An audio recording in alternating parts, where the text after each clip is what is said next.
वक्त की बात है जब शहर अभी बस रहे थे और इंसानियत की जड़ें सादी और पाक थीं। फारस के एक दूर दराज इलाके में एक छोटा सा गांव था जिसका नाम यास्मीनाबाद था।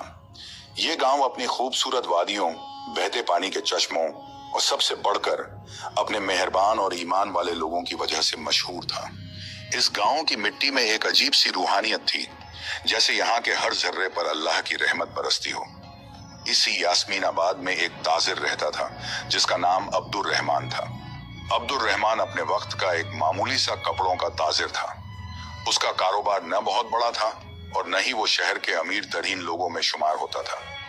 उसके पास एक छोटी सी दुकान थी जिसमें वो मिस्र और शाम से लाए हुए कपड़े फरोख्त करता था। उसका घर मिट्टी का बना हुआ था, लेकिन साफ सुथरा और पुरसुकून था।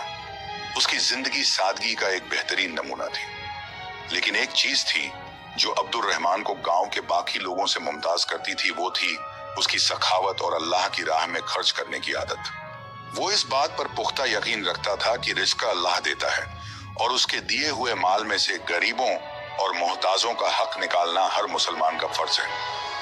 उसकी बीवी अमारा भी एक नेक और शुक्रगुजार खातून थी जो हमेशा अपने शौहर के इस नेक काम में उसका साथ देती।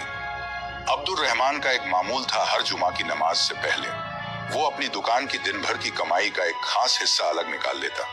फिर वो उस रकम को लेकर गांव की गलियों में निकल जाता और चुपके से उन घरों की मदद करता जिनके बारे में उसे यकीन होता कि वो जरूरतमंद है। वो ये काम इतनी खामोशी और राजदारी से करता था कि अक्सर पड़ोसियों को भी खबर न होती। कभी किसी बेवा के दरवाजे पर आटे का थैला रख देता तो कभी किसी यतीम बच्चे के लिए कपड़े और खाने का सामान छोड़ाता। उसका चेहरा हमेशा एक अजीब से इत्मीनान और रूहानी नूर से चमकता रहता।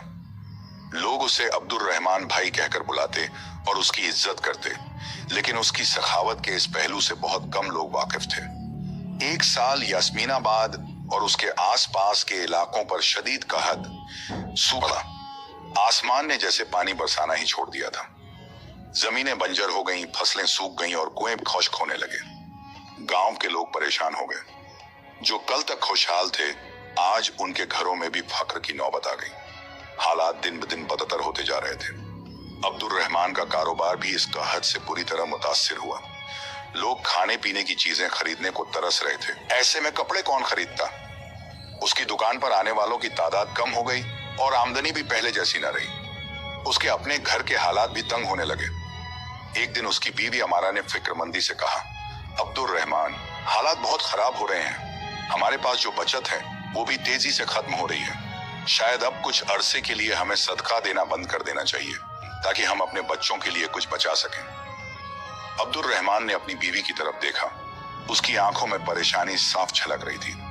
उसने एक गहरी सांस ली और मुस्कुराकर कहा, अमारा, तुम ठीक कहती हो, हालात वाकई सख्त हैं। लेकिन सोचो, अगर हम इस तंगी में अल्लाह की राह में देना छोड़ देंगे